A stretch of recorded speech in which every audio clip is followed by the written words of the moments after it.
guys, welcome back to my channel, and if you're new, hello. My name is Jess and this channel is all about mine and my partner's fertility and our little journey to having children. Although it's not really a little journey, is it? It's quite big. Now, I will down below, if you want to carry on following, link my Instagram for you so that you can see what we get up to. So, bit of fluff in the air. See what we get up to and just follow it a bit more in case I forget to upload, but I'm hoping that I don't. So yeah, if you haven't watched the videos before this one, I'd suggest doing that because it will give you a bit more of a background to what's been going on and what the lead up to this result was. So without further ado, I'm just gonna get straight into the video. But bit of a disclaimer, there is gonna be like just a little bit of TMI, so if you don't really want to know that, or this is a bit of a sensitive subject because it's talking about infertility and periods and stuff like that, then just don't watch it. Wait for my next video. So yeah, that's my disclaimer. So in November or October, I cannot remember which one, but October or November of 2020, I finally got around to seeing my gynaecologist. With Corona and everything, it just kept getting pushed. I was meant to see them in the April. I think I said that in my last video too. And I finally saw them, and he went through what they think is going on, what the treatments are, what they'd have to do next before they can do anything else, all the usual stuff. So when I got there, he went through this whole questionnaire asking me 20 or so questions, you know, asking about pain, bowel movements, all the things that you don't really like answering or being asked. So just the general stuff. And he mentioned that I have something called adenomyosis. Now I think I'm pronouncing that right. That's just how Google Translate tells me. I don't know if I've got it right, but it sounds right, I think. I'm trying to remember it as in I don't know meiosis. Adenomyosis.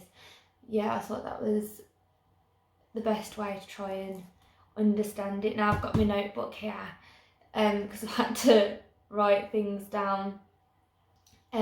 But before I get into that, I'll tell you what else they found. Now in my last video I explained that he said my ovaries were very close together and they call that kissing ovaries. What they didn't tell me is that they're actually joined. So when I move to the left, I'm pulling my right ovary with me, and obviously vice versa, which is where the pain is coming from. When I move, like all the twinges that I get and stuff, that's where that's coming from. They confirmed that the cysts they told me I was getting on my right hand side definitely are a thing. They're there every month. They just pop every cycle, which is why I have extra painful periods. And then obviously I've got this adenomyosis. Now, I've never ever heard of adenomyosis ever. I've heard of endometriosis, but I've never heard of that one. And they're quite similar, but they can get mixed up and confused. They are, however, different. So with adenomyosis, it's where the lining of the womb grows into the muscle wall of your uterus. So instead of like growing outside of your womb and onto your ovaries and onto all the supporting ligaments of your uterus like endometriosis does, this one just goes into the muscle of your womb. Now, it can cause really bad menstrual cramps, it can cause really heavy periods, lower abdominal pain, which I get a lot, especially when I'm like, it's that time of month for me, I get it really bad then. And it can cause more bloating than what endometriosis does. I'm so bloated, and you can always tell when I'm like due that time. a lot more than like normal people, and it constantly just feels full and like so full of pressure because it's so bloated. So yeah, that's what that causes. When I researched it, it said symptoms of it, because I had to research it being as I've never heard of it. Symptoms, I'm going to read them off my little list here.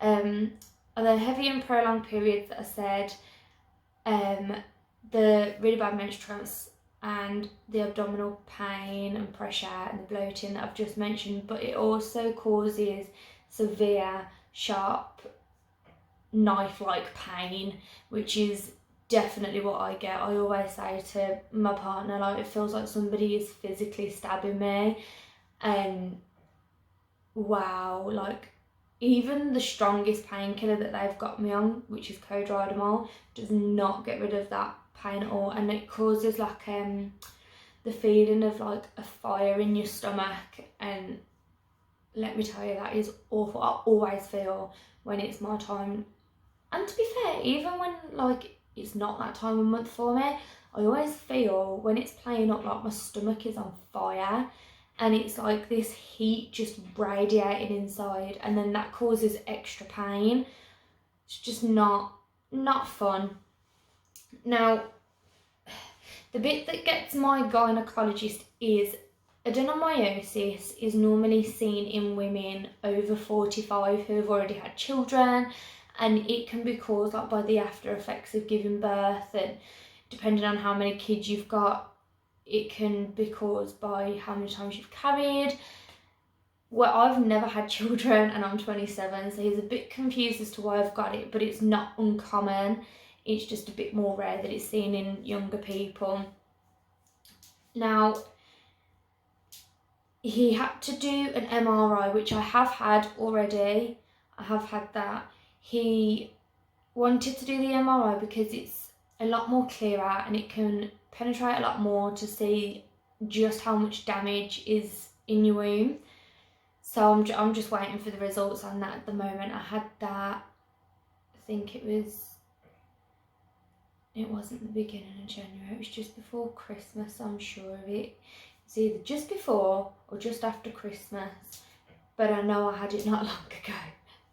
So we'll wait for the results, see what that comes back with, but he wanted to just see basically how much damage it's done, because the way he explained it is, the reason it can cause a lot more like heavier and painful periods is once the lining of the womb has grown into the muscle, when it's that time of month, it not only are you getting rid of everything that hasn't grown and it's just done its normal thing and disintegrated in your uterus and wants to come out, not only are you getting rid of that, you're all the stuff that's gone into your muscle dissolves back into the womb, so it causes a lot of scar tissue, and that in itself is painful. He said with it coming back through, I don't know how best to explain it, it's just what he said to me. What was I going to say? Oh yeah, so the MRI catches how much scar tissue you've got. Now, treatments, he can either do anti-inflammatory drugs, which is you take the meds a day before your period is due to start, and then you take it throughout the whole period, and then once your period stops, you stop taking it. But I'm already on that and it's not working, so he's ruled that one out. Now, I can't even remember the name of it. This is how my notes really haven't helped me. It's downstairs somewhere, so I'll find it and I'll link it in the bottom of this video. So yeah, I've already got those anti-inflammatory ones. Now the next one is hormone medications, where it's used to like balance out your hormones so that it doesn't cause as heavy a period, or as painful, should I say. Sorry, they do cause heavier ones, it's just not as painful or something. I weren't really listening because I know what I want, but I'll explain that in a minute. So that's more like your birth control pills, so your coil, your implant, all of the contraceptives really. They try that to see if it will like balance out everything and stop the pain. But I'm not allowed that one, so he won't do that, because my seizures that I suffer with, hormones are a main factor, and when it's my time of month, my seizures go through the roof. So obviously he doesn't want to give me a surge of hormones and make me ill in a different illness and not really sort anything out properly. So yeah, we're not doing that one. And the last one is GRNH injections. I think that's what they're called, if I remember. It's either GRNH or GNRH, but they're little injections that you just jab yourself with under the belly button, and it basically puts you into a temporary menopause. Now, my only issue with this is that I agreed to them because I trusted my doctor, and he told me it was tablets. Then when I received a copy of the letter that he sent to my GP, it said that they were injections, and I thought, okay, I'm going to Google these. When I Googled them, I'm only allowed to use them for 6 months, because after 6 months it can become dangerous and do a lot more harm to your body. Now, the only way that you're allowed to use them for any longer than that is if you take the hormone meds with it. So you have the birth pills and the coil and all of that lot. And obviously I'm not allowed them, so I'm only going to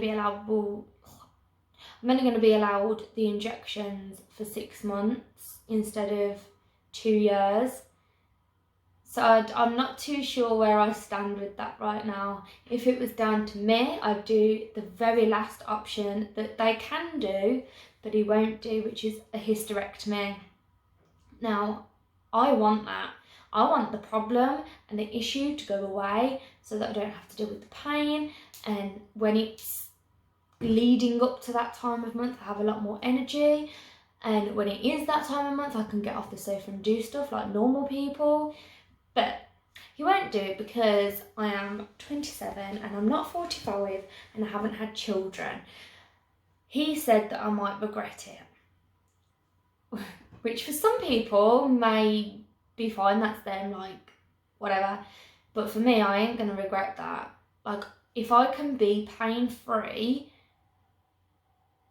and issue-free, and I can slow down some of my seizures because hormones bring them on, then I'd rather do that than live with it and be in pain for a lot longer. Like, this is an issue that's been there since I was 17.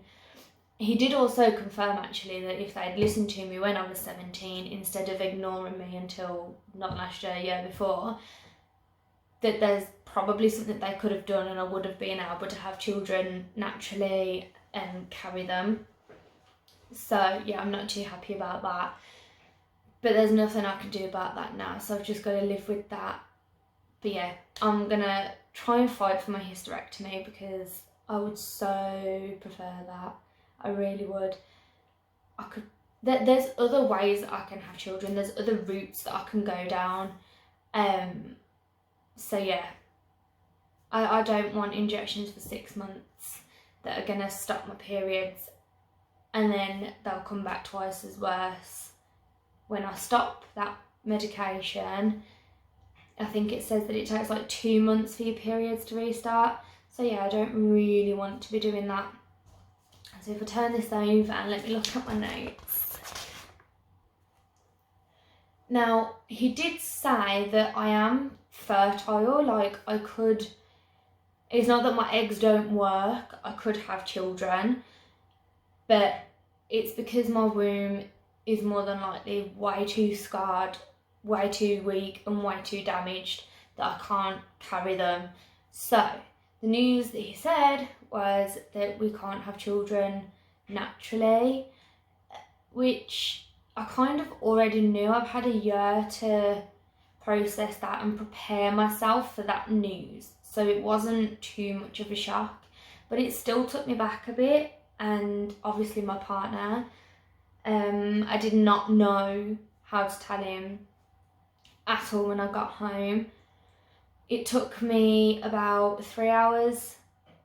3 hours to tell him because I didn't know what to say. Like, how do you tell someone that? And I've never had to, so I've never known how you tell somebody information like that. But luckily he's been so supportive. But I just like to tell you that bit because that's the reason I haven't uploaded for quite a while. Not only did we not have any news, but then when we did, it was news that I wanted us to process together before I made any kind of update video and told everybody else. We only really told immediate family. So, yeah, that's why I didn't make an update video, but now I have, and I can't wait to see what the doctor does. When I have all of my results back and I get more information, I suppose you could say, then yeah, I'll be making another video. But until then, that's all we have, and that's what we've got to do with at the minute. So thanks for watching and listening to me ramble on as usual, and I'll see you in the next video. Bye.